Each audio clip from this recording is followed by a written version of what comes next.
एक महत्वपूर्ण विषय आदिवासियों का संघर्ष धर्म नहीं संस्कृति को लेकर है। उनका सीधा संबंध प्रकृति से होता है। उनका कहना है कि जंगल में उन्हें सुख और शांति की प्राप्ति होती है, फल और जड़ी बूटी की प्राप्ति होती है, जिससे उनका कल्याण होता है। उनका कहना है कि किसी राष्ट्र को एक जंगल की तरह होना चाहिए, समुद्र की तरह नहीं, क्योंकि देखा गया है नदियों का अस्तित्व तभी तक होता है जब तक नदियाँ समुद्र से दूर रहती है और उसका जल को ग्रहण किया जा सकता है। लेकिन नदियाँ ज्यों ही समुद्र से मिलती है, अस्तित्व समाप्त हो जाता है और उस खारा जल को ग्रहण नहीं किया जा सकता है। जैसा कि देखा गया है, आदिवासी दूसरे समुदाय को बसाते हैं। कोई भी लोहार हो या रुई धुनने वाला हो, उसे ज़मीन देकर बसाते हैं। इस तरह से देखा जाए तो आदिवासियों का जीवन स्वतंत्र और स्वच्छ होता है।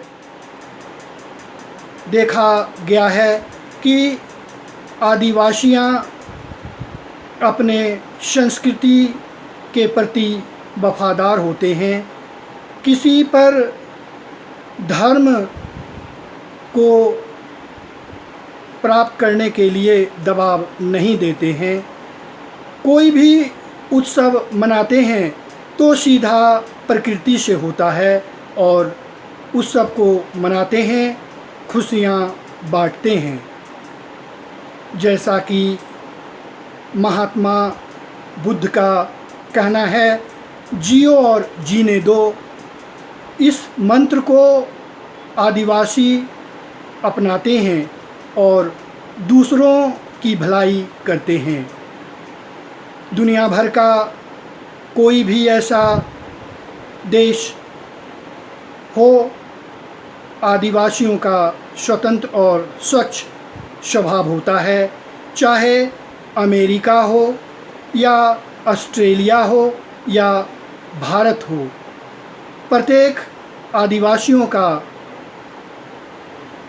सच्चा सोच होता है और प्रकृति से सीधा संबंध होता है।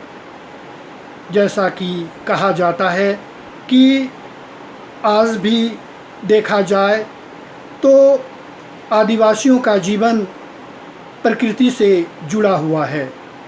दुख के बारे में आदिवासी कहते हैं कि जंगल में भी दुख होता है, लेकिन वह दुख समाप्त हो जाती है।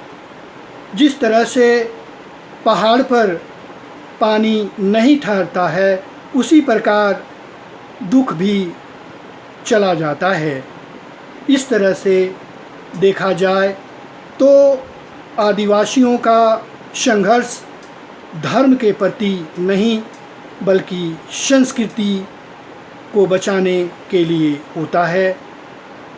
अंत में मैं आपसे रिक्वेस्ट करना चाहूँगा, इस महत्वपूर्ण व्यूज़ को लाइक करें, सब्सक्राइब करें, शेयर करें और कमेंट अवश्य करें, जिससे ये महत्वपूर्ण बातें समाज में, राज्य में और देश में पहुंच सके और उनका अनुकरण किया जा सके।